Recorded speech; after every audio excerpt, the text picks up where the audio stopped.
الحمد لله رب العالمين والصلاة والسلام على سيد المرسلين اما بعد فاعوذ باللہ من الشیطان الرجیم بسم اللہ الرحمن الرحیم.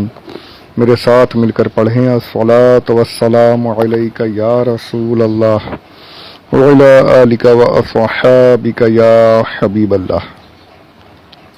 محترم سامعین السلام علیکم ورحمۃ اللہ وبرکاتہ. 24 سفر المظفر 1443 ہجری 2 اکتوبر 2021 یوم السبت ہفتہ سنیچر سیٹرڈے. پارہ پہلا الف لام میم سورہ دوسری البقرہ آیت نمبر 35 تفسیر کی قسط نمبر 379. حضرت حوا رضی اللہ عنہا کی پیدائش کے تعلق سے ہماری گفتگو شروع ہوئی تھی. روایت میں نے بیان کیا کہ حضرت آدم علیہ السلام جب جاگے ہیں تو حضرت حوا آپ کے قریب بیٹھی ہوئی ہیں. آپ کی تخلیق کے بارے میں دوسری روایتوں میں یہ ملتا ہے کہ آدم علیہ السلام پر نیند طاری کی گئی اور آپ کی بائیں طرف لیفٹ سائیڈ کی پسلی سے حضرت حوا کی تخلیق کی گئی. آپ کی پسلی نکالی گئی اس میں سے اور پسلی کی جگہ گوشت بھر دیا. ساری چیزیں روایتوں میں ڈیٹیل سے بتائی گئی ہیں. پسلی سے حضرت حوا کی تخلیق ہوئی. یہ اللہ عز و جل کی قدرت دیکھیے کہ وہ اللہ عز و جل ہر چیز پر قادر ہے. آدم علیہ السلام کو تخلیق فرمایا مٹی سے، اپنے دست قدرت سے آپ کی تخلیق فرمائی. خود فرمایا کہ میں نے اپنی روح آدم میں پھونکی. اب ظاہر بات ہے وہ ظاہری معنی نہیں ہے. آدم علیہ السلام کو نہ باپ نہ ماں، نہ مرد نہ عورت تخلیق فرمایا. حضرت حوا رضی اللہ عنہا کو آدم علیہ السلام کی پسلی سے. اس میں بھی حکمتیں ہیں اس کی بے شک، یعنی بغیر مرد و عورت کے بھی پیدا کرنے پر وہ قادر. صرف مرد کے ذریعے سے بھی آدم علیہ السلام کے بدن کے حصے سے آپ کو پیدا کیا، اس پر بھی اللہ عز و جل قادر. اور صرف عورت کے ذریعے سے بھی، صرف ماں کے ذریعے سے بھی پیدا کرنے پر قادر. جہاں پر مرد کا کوئی دخول نہیں، کوئی ہاتھ نہیں، مرد کا کہیں کوئی وجود نہیں، وہاں پر بھی اس پر بھی قادر ہے. حضرت عیسیٰ علیہ السلام کی پیدائش کو آپ دیکھ لیں کہ بغیر باپ کے آپ کی پیدائش سب کے سامنے موجود ہے. حضرت مریم رضی اللہ عنہا یہ واقعہ بھی بڑا ڈیٹیل سے موجود ہے. حضرت جبرائیل علیہ السلام کی پھونک سے عیسیٰ علیہ السلام کی پیدائش ہوئی ہے. تو اللہ عز و جل ہر چیز پر قادر. اور یہ تو انسانوں والی بات ہے. اور وہاں دیکھیں حضرت شعیب علیہ السلام پتھر سے اونٹنی پیدا کر رہے ہیں اور اونٹنی نکل کے پتھر سے پھر وہ خود بچہ دے رہی ہے. کیا یعنی اس کی قدرت کے آگے ہم جتنا بھی سوچیں ہم سوچ ہی نہیں سکتے. ایسا قادر، تمام ممکنات اس کی قدرت میں شامل ہیں. تو یہاں پر آدم علیہ السلام کی پسلی سے حضرت حوا رضی اللہ عنہا کی پیدائش ہوئی. یہ حدیث پاک میں اس کا ذکر ہے اور اس پر حضور اکرم صلی اللہ علیہ وآلہ وسلم نے امت کو تاکید فرمائی ہے کہ پسلی ٹیڑھی ہوتی ہے. پسلی اگر آپ دیکھیں ٹیڑھی ہوتی ہے، ہڈی ہوتی ہے ٹیڑھی ہڈی، اس کو آپ سیدھا نہیں کر سکتے. حدیث شریف ہے، یہ الفاظ ہیں اس کے میں خلاصہ پیش کر رہا ہوں کہ حدیث میں ہے کہ ٹیڑھی ہے، اس کو سیدھا نہیں کر سکو گے. سیدھا کرنے جاؤ گے تو ٹوٹ جائے گی. پسلی کو سیدھا کریں گے کہ سیدھی ہڈی ہو جائے، بالکل سٹریٹ. سیدھی کبھی نہیں ہوگی، ہاں ٹوٹ ضرور جائے گی. اور پھر فرمایا کہ توڑنا طلاق ہے. یہاں پر یہ تعلیم دی جا رہی امت کو کہ عورت جو ہے یہ ٹیڑھی ہے، ٹیڑھی پسلی سے بنی ہے، اس کی فطرت میں ٹیڑھا پن ہے. تم اسے سیدھا نہیں کر سکتے. سیدھا کرنے کی کوشش کرو گے تو پھر توڑ ہی بیٹھو گے، یعنی طلاق ہی ہوگی آپس میں. بات تو یہ ہے کہ اس کے ٹیڑھے پن کو ہم برداشت کرتے چلیں، جو بات شریعت کے خلاف نہ ہو اس کو برداشت کریں، کمپرومائزز کریں، دھیرے دھیرے دھیرے معاملات صحیح ہوتے جاتے ہیں۔ فوراً آپ چاہو گے کہ سب کچھ آپ کی مرضی کے مطابق ہو جائے تو یہ آپ نہیں کر سکتے۔ ان کی فطرت میں یہ ہے، حضرت حوا رضی اللہ عنہا کی پیدائش ہی ٹیڑھی پسلی سے ہوئی ہے۔ اب یہاں پر یہ بھی سمجھ لیجئے کہ پسلی سے بنایا گیا ہے، قادر مطلق چاہتا تو پیروں کے ناخن سے بنا دیتا، سر کے بال سے بنا دیتا، پسلی سے بنایا۔ مطلب یہ پہلے ہی ہمیں احساس دلا دیا گیا کہ عورت کو نہ پیر کے ناخن کے برابر، پیر کے برابر بھی نہیں رکھو کہ پیروں میں ایک دم جوتی کی طرح استعمال کرو، جی نہیں، اور نہ ہی سر پر چڑھا کے رکھو کہ صرف بیوی بیوی ہو رہا ہے، ماں کو بھول گئے، باپ کو بھول گئے، ہر چیز کو چھوڑ کر دیا، خاندان چھوڑ دیا، صرف بیوی، جیسے وہ بولتے ہیں کہ جورو کا غلام، ایسے بن کر بھی نہیں رہنا چاہیے۔ اس کا جو مقام ہے وہ مقام دینا چاہیے۔ اب یہ بھی نہ ہو کہ ساری جو ظلم ہو رہے ہیں، نافرم غلط باتیں ہو رہی ہیں بیوی پر، دوسرے آپ کے گھر والے بہنیں ہیں، ماں ہیں، غلط الزامات لگا رہے ہیں، تو اب آپ بالکل یعنی کہ آنکھ بند کرو، نہیں میرے ماں بہن جو بولیں گے وہی صحیح، تو غلط، یہ بھی نہیں ہونا چاہیے۔ اس کو جو صحیح چیز ہے وہاں پر آپ کو بولنا ضروری ہے، حق بات کرنا ضروری ہے، اور ساتھ ہی یہ بھی نہ ہو کہ بیوی جو بول رہی ہے تو اس میں صرف آپ اسی کی سنیے، ماں باپ کی نہیں، بھائی بہنوں کی نہیں، صرف بیوی کی سنیں، یہ بھی غلط، یہ بھی نہیں ہونا چاہیے۔ میا نہ ربی، ایک دم دونوں کو لے کر، دونوں طرف، دونوں سائڈ لے کر چلنا ہے۔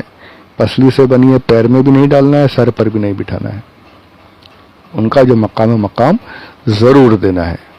حدیث پاک میں سرکار نے یہ حدیث جو میں بیان کر رہا تھا کہ تھوڑی ٹیڑھی پسلی سے بنی ہے، ان کی فطرت میں سیدھا پن نہیں آئے گا، ان کو برداشت کرنا ہے۔ اور پھر سرکار نے فرمایا میں تمہیں عورتوں کے بارے میں وصیت کرتا ہوں، خاص زور دے کر کے ان کے بارے میں وصیت، کہ ان کے ساتھ اچھا سلوک کرنا ہے۔ یہ ہمیں پہلے ہی بتا دیا گیا، یہ آج کل کے پتہ نہیں کیسے مرد مسلمانوں میں بھی آ چکے ہیں، مارنا، توڑنا، ڈانٹنا، ڈپٹنا، ایک دم اسی کو سمجھتے ہیں مردان کی ہے،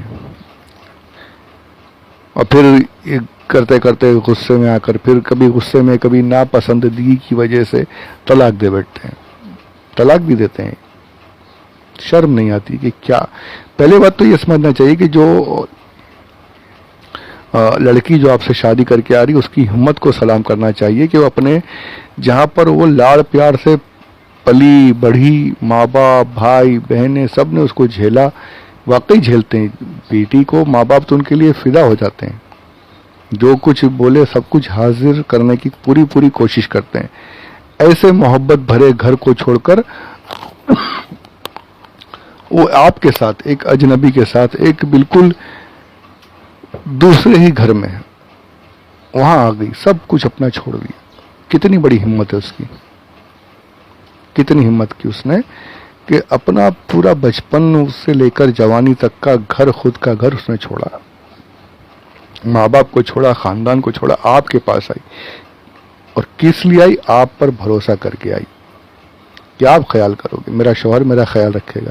اب وہی شوہر اس کے ساتھ غلط باتیں کرے، اسے مارے، اسے ڈانٹے، اس پر سختی کرے، بات بات میں ٹوکے، تو اب بتائیے وہ شوہر مرد کہلانے کے لائق ہے کیا؟ اس سے تو وہ عورت بھلی نا کہ اس نے ہمت تو کی، اور تم مرد ہو کر عورت کے ساتھ اچھا سلوک نہ کر سکو تو پھر تو واقعی تم لعنت کے مستحق ہو۔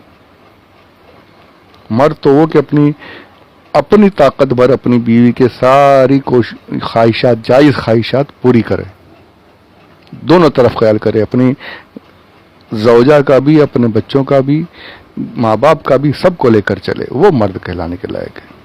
اور جب اس طریقے سے چلتے ہیں تو خوشحال زندگی بھی رہتی۔ بیوی کی جو یہ ٹیڑھے پن والی بات ہے نا، اس کو برداشت کرنے کے اندر اپنے اندر سخت ہونی چاہیے۔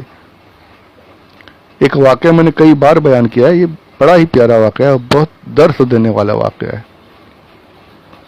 کہ ایک بزرگ کے بارے میں بڑا مشہور تھا، اللہ والے تھے، بہت دور تک آپ کی باتیں مشہور تھی، لوگ ملاقات کے لیے آیا کرتے تھے۔ اسی طریقے سے ایک دن ایک شخص ملاقات کے لیے گھر پر پہنچے، تو دروازہ دستک دی، اندر سے ان کی بیوی کی آواز آئی، کون؟ آپ نے کہا کہ مجھے حضرت سے ملنا ہے۔ بولے کون حضرت؟ گیا ہو، بولے جنگل میں گیا، یہاں نہیں ہے، جاؤ جنگل میں گیا، لکڑیاں وکڑیاں کاٹ رہا ہوگا، یہاں نہیں ہے، کوئی حضرت نہیں ہے، جاؤ۔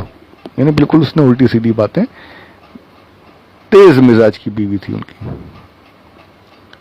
آپ بڑے پریشان ہو، یار یہ کیا، میں تو کچھ اور سوچ کر آیا تھا، یا تو گھر میں جو ہے وہیں پر ان کا معاملہ ٹھیک نہیں ہے، بیوی ہی ان کے بارے میں ایسی بری بری باتیں کر رہی ہے اور ایسا سخت الفاظ استعمال کر رہی ہے، تو یہ کچھ صحیح نہیں لگ رہا۔ یہ سوچ کر بس تھوڑے ٹوٹے دل کے ساتھ لوٹنے لگے۔ واپس جا رہے تھے تو جنگل سے اسی طرف سے گزر ہوا، تو کیا دیکھتے ہیں کہ ایک نورانی شکل والے خوبصورت سے بزرگ جو ہیں وہ جنگل سے چلے آ رہے ہیں، لکڑیاں بھی ہیں ساتھ میں، جو گٹھر بندھا ہوتا ہے، لکڑیاں بھی باندھ کر چلے آ رہے ہیں۔ اور لکڑیاں لانے کی کیفیت کیا ہے، کس حالت میں آ رہے ہیں کہ وہ خود سے اٹھائے ہوئے نہیں ہیں۔ اکثر ہوتا ہے نا، گدھا لے کے جاتے ہیں، گدھے پر لکڑیاں لاد کر لے کر آتے ہیں۔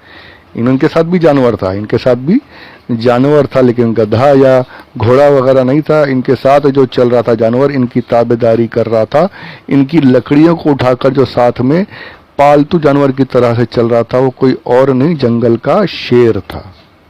شیر پر انہوں نے لکڑیاں لادی ہوئی تھیں، شیر چپ چاپ سے دم ہلاتے ہوئے ان کے پیچھے پیچھے چلا آ رہا تھا۔ یہ دیکھ کر بڑے حیران ہو گئی ہے، یہ کیا ہے، گدھا چھوڑو گھوڑا چھوڑو، یہ تو شیر پر لکڑیاں لاد کر چلے آ رہے ہیں، یقیناً یہ کوئی اللہ والے ہی ہیں۔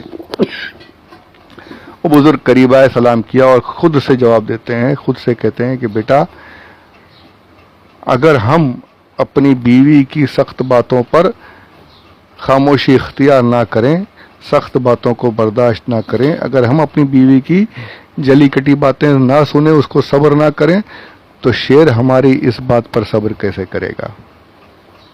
شیر کیسے ہماری لکڑیاں اٹھا کر چلے گا؟ ہم وہاں صبر کرتے ہیں، اللہ نے ہمیں یہ طاقت دی کہ شیر کو ہمارا تابعدار بنا دیا، سبحان اللہ۔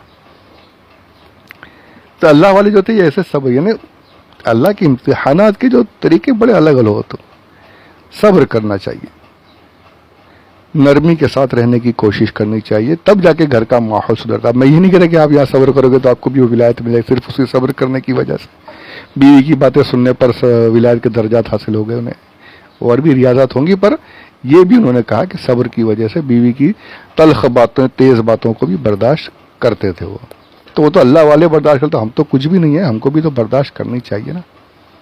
ٹیڑھی ہے تو ٹیڑھی کو سیدھا کر دیں گے، توڑ دیں گے، تو وہ پسلی ٹوٹی، یعنی طلاق ہوا۔ اچھا، کبھی کبھی یہ ہوتا ہے کہ 3 طلاق دے دیتے ہیں، پھر پریشان پشیمان، ارے اب کیا کریں، اور 3 طلاق کے بعد تو سوائے حلالہ کے اور کوئی راستہ نہیں، پھر وہ ادھر ادھر کے دوسرے فتوے، یہ وہ اس مفتی کے پاس وہاں، کہ کوئی راستہ نکل جائے۔ ارے بیوقوف انسان، راستہ جب نکلنے والی بات ہوتی تو یہ حکم شریعت میں آتا ہی نہیں، راستہ تو نے خود بند کر دی۔ بولنے سے پہلے سوچنا چاہیے۔ تو یہ طلاق والے معاملے پر تو انشاءاللہ کبھی گفتگو تفصیل سے کریں گے انشاءاللہ عز و جل، اس کے راستے بھی بہت سے ہیں، تھوڑا مجھے اور ریسرچ کرنا ہے اس پر، انشاءاللہ ایک الگ سے ہی بیان ہوگا انشاءاللہ۔ تو یہاں پر کہنے کا مقصد یہ ہے کہ ٹیڑھی پسلی ہے، اس کو سیدھا کرنے کی کوشش مت کیجیے، اسی طریقے سے جھیلتے رہیے۔ ہاں، شریعت کے خلاف جو بات ہو وہاں پر آپ کو ٹوکنا پڑے گا، وہاں اگر آپ نے نہیں، اچھا اس پر ہم نہیں بولتے ہیں، یہ بات تو دیکھی ہوئی ہے، بیوی بے نمازی، اس پر کوئی مرد خود بے نمازی تو بیوی کو کیا نماز پڑھائے گا؟ بے پردگی پر ہم نہیں ٹوکتے، الٹے سیدھے فیشن، میک اپ، اس پر ہم نہیں، وہ تو ہم خود کرواتے ہیں کہ بے پردگی کرواتے ہیں کہ سب کے سامنے میری بیوی حسین لگے۔ کیسی جہالت ہے کہ جو ہماری چیز اپنی ہے، پیسوں وغیرہ کو تو ہم خوب لاکر وغیرہ میں رکھتے ہیں، جا کر کے خوب تجوری میں چھپا کر رکھتے ہیں قیمتی سامان، اور اتنی بڑی قیمتی چیز جو ہماری خود کی اپنی بیوی، اس کو ہم دنیا کے سامنے نمائش لگا دیتے ہیں کہ سب دیکھیں اور اس کے بارے میں باتیں کریں۔ ارے یہ کون سی بات؟ یہ چلو کم جو تھوڑے بہت میانہ مڈل کلاس ہوتے ہیں وہاں اتنا نہیں، لیکن جو ٹاپ کلاس کے ہو گئے، ہائی فائی ہو گئے، تو وہ تو اس پر فخر کرتے ہیں، جتنے کم کپڑے پہنے گی اتنا لوگوں میں میری عزت ہوگی، معاذ اللہ رب العالمین۔ یہ ساری غلط باتیں ہیں۔ وہاں پر جہاں ٹوکنا ہے وہاں تو غیر شرعی باتوں میں تو ہم خود ساتھ دیتے ہیں، شریعت کے لیے ہمیں غصہ نہیں آتا، غیر شرعی باتوں میں اچھا اس میں اگر بیوی منع کر دے تو ہمیں غصہ آ جاتا ہے۔ تو ہم جو غلط جگہوں پر غصہ کرتے ہیں اور اس کا نتیجہ گھر ٹوٹتے چلے جاتے ہیں۔